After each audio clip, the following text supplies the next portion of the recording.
கிறிஸ்துவுக்குள் மிகவும் பிரியமான கர்த்தருடைய பிள்ளைகளாகிய உங்கள் யாவருக்கும் ஆண்டவராகிய இயேசுவின் நாமத்தினாலே அன்பின் வாழ்த்துக்களையும் ஸ்தோத்திரங்களையும் தெரிவித்துக் கொள்கிறோம். கர்த்தர் ஒவ்வொரு நாளும் நமக்கு அவருடைய விலையேற பெற்ற வார்த்தைகளை கொடுத்து அவற்றின் மூலம் தேவன் நம்மை ஆசீர்வாதமாய் வழி நடத்தி வருகிறார். கடந்த வாரத்திலும் நாம் கர்த்தருடைய வார்த்தைகளை நாம் தியானித்தோம். உபாகமம் 7ஆம் அதிகாரத்திலிருந்து நாம் கர்த்தருடைய வார்த்தைகளை தியானித்தோம்.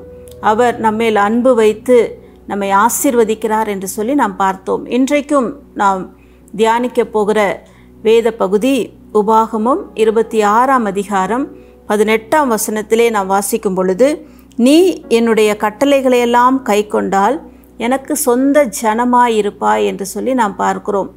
தேவன் நம்மை அவருடைய சொந்த ஜனங்களாக தெரிந்தெடுத்திருக்கிறார். அவருடைய சொந்த ஜனங்களாக நாம் இருக்க வேண்டும் என்றால் தேவன் நம்மிடத்திலே எதிர்பார்க்கிற காரியம் அவருடைய கட்டளைகளை எல்லாம் நாம் கை கொள்ள வேண்டும் என்று சொல்லி அவர் எதிர்பார்க்கிறார். எப்படி ஒரு பெற்றோர் பிள்ளைகள் அவருடைய வார்த்தைகளை கேட்டு அவருடைய வார்த்தைகளுக்கு கீழ்ப்படிந்து நடக்க வேண்டும் என்று விரும்புகிறார்களோ, அதே போல நம்முடைய தகப்பன் அவருடைய கட்டளைகளின்படி நாம் செய்ய வேண்டும் என்பதை கர்த்தர் எதிர்பார்க்கிறார். அப்படி நாம் செய்யும் பொழுது நாம் அவருக்கு சொந்த ஜனங்களாக இருக்கிறோம் என்று சொல்லி இந்த வார்த்தைகளின் மூலமாக நாம் அறிந்து கொள்கிறோம். அப்படி அவருடைய ஜனங்களாக நாம் வாழும் பொழுது கர்த்தர் நமக்கென்று வைத்திருக்கிற ஆசீர்வாதங்கள் அதே அதிகாரத்திலே 26ஆம் அதிகாரம் 19ஆம் வசனத்திலே நாம் வாசிக்கும் பொழுது, நான் உண்டு பண்ணின எல்லா ஜாதிகளை பார்க்கிலும் புகழ்ச்சியிலும் கீர்த்தியிலும் மகிமையிலும் உன்னை சிறந்திருக்கும்படி செய்வேன் என்றும், நான் சொன்னபடியே உன் தேவனாகிய கர்த்தரான எனக்கு பரிசுத்த ஜனமாய் இருப்பாய் என்றும் அவர் இன்று உனக்கு சொல்லுகிறார் என்று இந்த வார்த்தையிலே நாம் பார்க்கிறோம். கர்த்தர் அவருடைய சொந்த ஜனங்களாகிய நம்முடைய வாழ்க்கையிலே நாம் அவருடைய கட்டளைகளின்படியெல்லாம் நாம் செய்து நாம் நடக்கும் பொழுது கர்த்தர் நமக்கு கொடுக்கிற ஆசீர்வாதம் அவர் புகழ்ச்சியிலும் கீர்த்தியிலும் மகிமையிலும் நம்மை சிறந்திருக்கும்படியாக செய்கிற தேவனாய் இருக்கிறார். ஆம் பிரியமானவர்களே, ஒருவேளை நீங்கள் எந்த விதமான புகழ்ச்சியும் இல்லாமல் எந்த ஒரு கீர்த்தியும் இல்லாமல் மகிமையை இழந்து நீங்கள் வாழ்ந்து கொண்டிருக்கிறவர்களானால் இன்றைக்கு கர்த்தர் சொல்லுகிறார். அந்த வசனத்திலே விதமாய் முடிகிறது, அவர் இன்று உனக்கு சொல்லுகிறார். கர்த்தர் இன்றைக்கு உங்களுக்கு சொல்லுகிறார், உங்களை புகழ்ச்சியிலும் கீர்த்தியிலும் மகிமையிலும் சிறந்திருக்கும்படி செய்வேன் என்று சொல்லி கர்த்தர் உங்களுக்கு வாக்கு கொடுக்கிறார். செப்பனியா 3ஆம் அதிகாரம் 19ஆம் வசனத்திலே நாம் வாசிக்கும் பொழுது, அவர்கள் வெட்கம் அனுபவித்த சகல தேசங்களிலும் அவர்களுக்கு புகழ்ச்சியும் கீர்த்தியும் உண்டாகும் என்று சொல்லி நாம் வாசிக்கிறோம். ஒருவேளை நீங்கள் வாழ்ந்து கொண்டிருக்கிற பகுதியிலே அல்லது நீங்கள் வேலை செய்கிற இடங்களிலே நீங்கள் படிக்கிற இடங்களிலே நீங்கள் வெட்கம் அடைந்து உங்களுடைய கீர்த்தியை இழந்து புகழ்ச்சியை இழந்து மகிமையை இழந்து நீங்கள் வாழ்ந்து கொண்டிருக்கிறவர்களானால் கர்த்தர் இன்றைக்கு உங்களுக்கு சொல்லுகிறார், நீங்கள் வெட்கத்தை அனுபவித்த இடத்திலேயே கர்த்தர் மறுபடியுமாக உங்களை புகழ்ச்சியிலும் கீர்த்தியிலும் கர்த்தர் உங்களை சிறந்திருக்கும்படி செய்வேன் என்று சொல்லி அவர் வாக்கு கொடுக்கிறார்.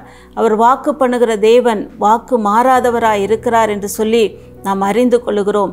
என்னை கேட்டுக்கொண்டிருக்கிறதான கர்த்தருடைய பிள்ளைகளே, வாக்கு பண்ணின தேவன் வாக்கு மாறாதவராய் இருக்கிறார். இன்றைக்கு கர்த்தர் உங்களுக்கு சொல்லிய வார்த்தைகளை அவர் நிச்சயமாக நிறைவேற்ற வல்லவராய் இருக்கிறார். அதே போல அதே செப்பனியா 3ஆம் அதிகாரம் 20ஆம் வசனத்திலே நாம் வாசிக்கும் பொழுது, நான் உங்கள் சிறையிருப்பை திருப்பும் போது பூமியில் உள்ள சகல ஜனங்களுக்குள்ளும் நான் உங்களை புகழ்ச்சியும் கீர்த்தியுமாக வைப்பேன் என்று சொல்லி நாம் வாசிக்கிறோம். உங்கள் சிறையிருப்பை திருப்பும் போது இன்றைக்கு ஜனங்கள் பலவிதமான சிறையிருப்பிலே சிக்கி கொண்டிருக்கிறார்கள். சிறை என்றால் சிறைச்சாலை அல்ல, பல விதமான சிறைகள், அவற்றிலிருந்து மீண்டு வர முடியாத சில காரியங்களிலே சிக்கப்பட்டிருப்பதை பார்க்கிறோம். ஒருவேளை கடன் பிரச்சனைகளிலிருந்து மீண்டு வர முடியாத ஒரு சூழ்நிலையாக இருக்கலாம், அல்லது பல வருமான உயர்வு இல்லாமல், அல்லது பலவிதமான கஷ்டங்கள், அல்லது பல பலவீனங்கள் நிமித்தமாக வியாதியின் நிமித்தமாக அவர்கள் சிறைப்பட்டு கிடக்கிற ஒரு சூழ்நிலையிலே இருப்பார்களானால், அல்லது நீங்கள் இருப்பீர்களானால் கர்த்தர் இன்றைக்கு உங்களுக்கு சொல்லுகிற வார்த்தை தான், உங்கள் சிறையிருப்பை கர்த்தர் திருப்பி உங்களை மறுபடியுமாக கீர்த்தியிலும் புகழ்ச்சியிலும் கர்த்தர் சிறந்திருக்க செய்வேன் என்று சொல்லி அவர் வாக்கு பண்ணுகிறார். ஆம் பிரியமானவர்களே, நீங்கள் எந்த இடத்திலே வெட்கப்பட்டு நீங்கள் காணப்படுகிறீர்களோ, அல்லது நீங்கள் எந்த இடத்திலே சிறையிருப்பிலே நீங்கள் காணப்படுகிறீர்களோ, கர்த்தர் வெட்கப்பட்ட இடத்திலே உங்களை கீர்த்தியும் புகழ்ச்சியுமாக மாற்றுகிற தேவனாய் இருக்கிறார். நீங்கள் சிறையிருப்பை அனுபவித்து கொண்டிருக்கிற இடத்திலேயே உங்கள் சிறையிருப்பை கர்த்தர் மாற்றி உங்களை கீர்த்தியிலும் புகழ்ச்சியிலும் சிறந்திருக்கிறவர்களாக கர்த்தர் உங்களை மாற்றுகிறார். ஆகவே கர்த்தர் நிச்சயமாக இந்த நன்மைகளை, இந்த ஆசீர்வாதங்களை உங்கள் வாழ்க்கையிலே கர்த்தர் நிறைவேற்றுகிறவராய் இருக்கிறார். இந்த வார்த்தைகளை கேட்டுக்கொண்டிருக்கிற நீங்கள் அவருடைய கட்டளைகளின்படி நீங்கள் செய்யும் பொழுது கர்த்தர் உங்களை தமக்கு சொந்த ஜனங்களாக மாற்றி இப்படிப்பட்டதான ஆசீர்வாதங்களை, நாம் கேட்ட இந்த ஆசீர்வாதங்களை உங்களுடைய வாழ்க்கையிலே நிச்சயமாக நிறைவேற்றுவார். கர்த்தரை நீங்கள் விசுவாசிக்கும் பொழுது நீங்கள் தேவ மகிமையை காண்பீர்கள்.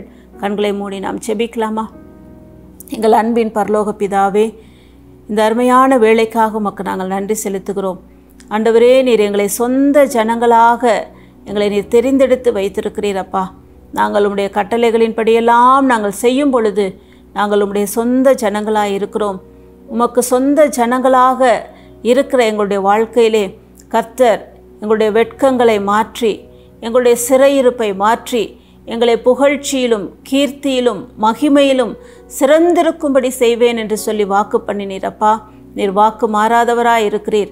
இன்றைக்கும் இந்த வார்த்தைகளை கேட்டுக்கொண்டிருக்கிற யாருடைய வாழ்க்கையிலே இந்த வெட்கத்தை அனுபவித்து கொண்டிருக்கிறார்களோ, அல்லது சிறையிருப்பை அனுபவித்து கொண்டிருக்கிறார்களோ, அவற்றினின்று உடைய பிள்ளைகளை விடுதலையாக்கி வெட்கத்தை அனுபவித்த அதே இடத்திலே அவர்களை கீர்த்தியும் புகழ்ச்சியுமாய் மாற்றுவீராக.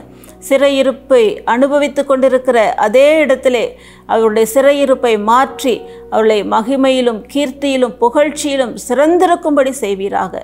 நீர் அப்படியே செய்வதற்காக உமக்கு நாங்கள் நன்றி செலுத்துகிறோம். உடைய அன்பு கரங்களிலே ஒப்பு கொடுக்கிறோம். நீர் வழி நடத்தும் இயேசுவின் மூலம் பிதாவே, ஆமேன். கர்த்தருடைய சொந்த ஜனங்களாகிய உங்களை அவர் கீர்த்தியிலும் புகழ்ச்சியிலும் மகிமையிலும் சிறந்திருக்கும்படி செய்வாராக. ஆமேன்.